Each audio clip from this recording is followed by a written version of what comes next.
मान लीजिए आपके घर के बाहर एक बच्चा भूख से तड़पता हुआ मर गया, तो क्या इसमें आपकी गलती थी? क्या आपको सजा हो सकती है या नहीं? देखिए, इंसानियत के नाते तो आपको अगर पता था कि आपके घर के बाहर कोई भूखा बच्चा बैठा है तो आपको उसे खाना देना चाहिए था, लेकिन ये तो इंसानियत होगी, ये तो बात होगी मोरालिटी की। लेकिन क्या आपके ऊपर लीगल कंपल्शन थी कि अगर कोई भूखा पड़ा है, बैठा है, तो आपको उसे खाना देना ही देना है? नहीं। ठीक है, तो यहाँ हमें थोड़ा सा कुछ समझ आ रहा है कि लॉ और मोरालिटी में थोड़ा बहुत डिफरेंस है, लेकिन आइए इसी टॉपिक को थोड़ा डिटेल में समझते हैं। आज का जो हमारा टॉपिक है वो है लॉ एंड मोरालिटी। लॉ और मोरालिटी में क्या रिलेशन है, इसे जानने से पहले हम देखते हैं कि सबसे पहले लॉ क्या होता है। क्या होता है? नॉर्मल सी लैंग्वेज में बात कीजिए, क्या होता है लॉ आपके हिसाब से? रूल्स होते हैं, कुछ रूल्स एंड रेगुलेशंस होते हैं, कुछ प्रिंसिपल्स होते हैं जो हमें बताते हैं कि हम क्या कर सकते हैं और क्या नहीं कर सकते। और ये रूल्स गवर्नमेंट ने बनाए होते हैं, जुडिशरी ने बनाए होते हैं। ठीक है, तो यही तो होता है लॉ। यही तो यहाँ पर भी लिखा है कि ये एक ऑफिशियल रूल होता है जो बताता है कि लोग क्या कर सकते हैं और क्या नहीं कर सकते। और हर कंट्री का लॉ जो होता है वो डिफरेंट होता है। अब मोरालिटी क्या होती है? जैसे इंसानियत होती है, हमें सच बोलना चाहिए, ये सारी बातें मोरालिटी के अंदर आती हैं। बट मोरालिटी है क्या? ये क्या है? एक ऐसा इनफॉर्मल फ्रेमवर्क जिसमें कि बहुत सारी चीजें आ जाती हैं, जिसमें बहुत सारी वैल्यूज आती हैं, प्रिंसिपल्स आते हैं, बिलीव्स हमारे आते हैं कि हम क्या मानते हैं, और हमारे जो कस्टम्स वगैरह होते हैं, ये सारी चीजें मोरालिटी के अंडर आती हैं। बट यहां पर देखिए, मोरालिटी को मैंने बोला एक informal framework. Why not formal framework? Formal का मतलब यहाँ पे अब जजेस वगैरह तो मॉरल वैल्यूज नहीं ना बनाते, कोई गवर्नमेंट तो यहाँ पे बैठ के मॉरल वैल्यूज नहीं ना बनाती। ये तो हमारा मानना है कि हमें सच बोलना चाहिए, ये हमारा एक बिलीफ है, या फिर हमें इंसानियत होनी चाहिए, हमें दान करना चाहिए। ये सारे हमारे बिलीव्स हैं, वैल्यूज हैं, ये हमें कोई भी गवर्नमेंट नहीं बताती, कोई भी जजेस नहीं बताते। तो इसीलिए यहाँ पर एक इनफॉर्मल वर्ड को यूज किया गया है। आई होप आपको ये पता लगा कि लॉ क्या होता है, मोरालिटी क्या होता है। अब चलते हैं हिस्ट्री में। अब देखिए, हिस्ट्री को ना हम 3 पार्ट्स में डिवाइड करते हैं, ancient period, medieval period and modern period. Ancient period में ना बहुत पुराने समय में क्या होता था कि लॉ और मोरालिटी में कोई डिफरेंस नहीं माना जाता था। उस टाइम पर हिंदू लॉ प्रिवेल करता था और हिंदू लॉ वेद और स्मृतिस के अकॉर्डिंग चलता था। देन आता है मिडीवल टाइम पीरियड, जिसमें बाइबल के अकॉर्डिंग चला जाता था, जो कुछ भी बाइबल में लिखा था वही माना जाता था लॉ। तो धीरे धीरे टाइम आगे जाता है, नए नए फिलोसफर्स आते हैं और फिर फिलोसफर्स अपनी अपनी राय देते हैं, और फिर पता लगता है कि नहीं, जो लॉ और मोरालिटी जिन्हें हम अब तक सेम समझ रहे हैं, इन दोनों में डिफरेंस है। और मॉडर्न टाइम पीरियड में क्या होता है? मॉडर्न टाइम पीरियड में लॉ जो है वो मोरालिटी की कंफॉर्मिटी में रहता है। कंफॉर्मिटी में रहने का मतलब, जैसे कोई भी लॉ अगर लाया जाता है सोसाइटी में तो उसे ये देखा जाता है क्या ये मॉरली सही है या नहीं।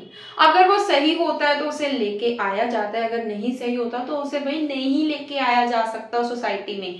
ये है सिचुएशन मोरालिटी और लॉ की मॉडर्न टाइम पीरियड में। बात करते हैं लॉ और मोरालिटी की रिलेशनशिप के बारे में। देखो, कुछ ना कुछ तो इसमें रिलेशनशिप जरूर ही होगा ना, हो सकता है कुछ सिमिलर हो सकता है कुछ डिफरेंस हो, तभी तो हम लोग इन दोनों में कंफ्यूज रहते थे पहले के टाइम पे। तो देखो क्या डिफरेंस हो सकता है। लॉ जो है वो स्टेट बनाती है, जुडिशरी बनाती है, लेकिन मोरालिटी को सोसाइटी बनाती है। लॉ जो है उसे फॉलो करना मैंडेटरी है, लेकिन मोरालिटी को फॉलो करना ऑप्शनल है, आपकी मर्जी, या फॉलो करो या ना करो। लॉ जो है ये सोसाइटी की स्मूथ रनिंग के लिए बनाया जाता है, लेकिन मोरालिटी जो है ये अपने आप में ही एंड्स हैं जो कि हर लॉ को अचीव करने ही होते हैं। देन जो लॉ है ये चेंज होता रहता है with time and with place. India का लॉ डिफरेंट है, इंग्लैंड का लॉ डिफरेंट है, यूएसए का लॉ डिफरेंट है, बट जो मोरालिटी है ये यूनिवर्सल रहती है।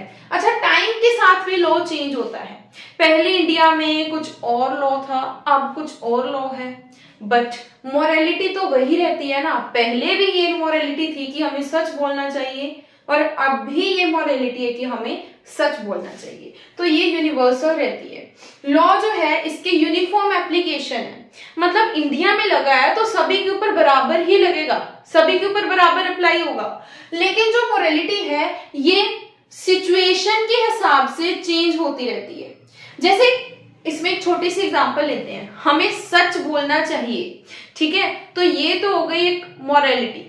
बट अगर झूठ बोलना पड़े किसी की जान बचाने के लिए तो वो भी एक मोरालिटी मानी जाती है।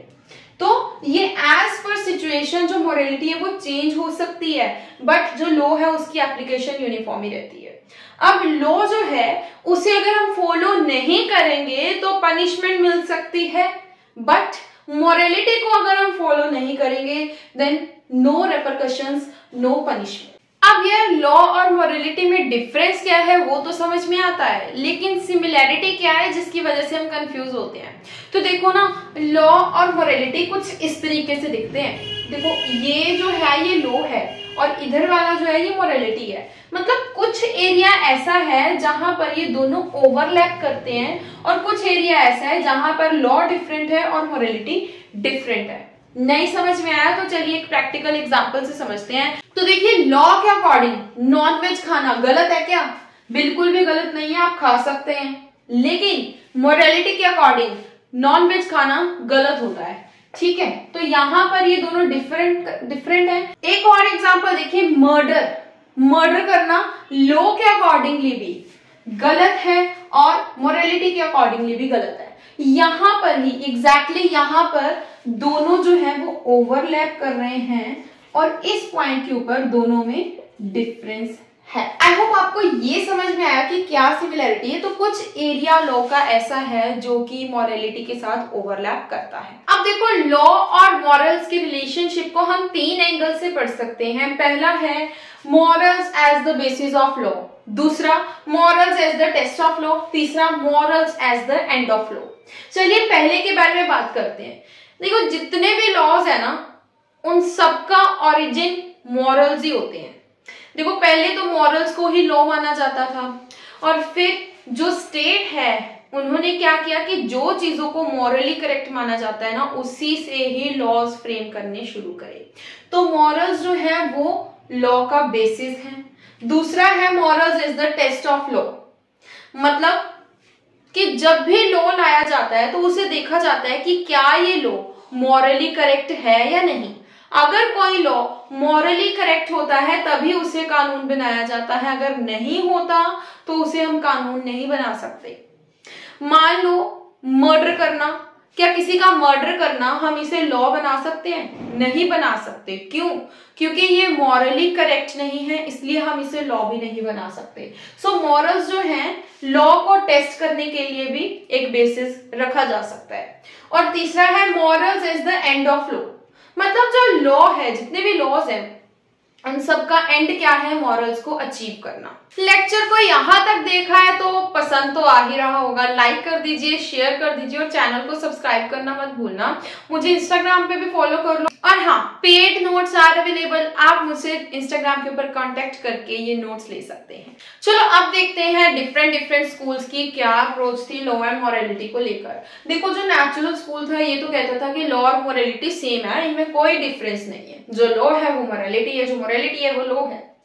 बट एनालिटिकल स्कूल कहता है कि नहीं, there is a difference between law and morality. दोनों स्कूल्स के डिफरेंट व्यूज के कारण हार्ट और फुलर में बहुत ज्यादा डिबेट भी होती है, तो जिसे हम हार्ट फुलर डिबेट के नाम से जानते हैं और इसे हम अगले लेक्चर में पढ़ेंगे। बहुत इंपॉर्टेंट टॉपिक है, मिस बिल्कुल मत करना, सब्सक्राइब कर देना।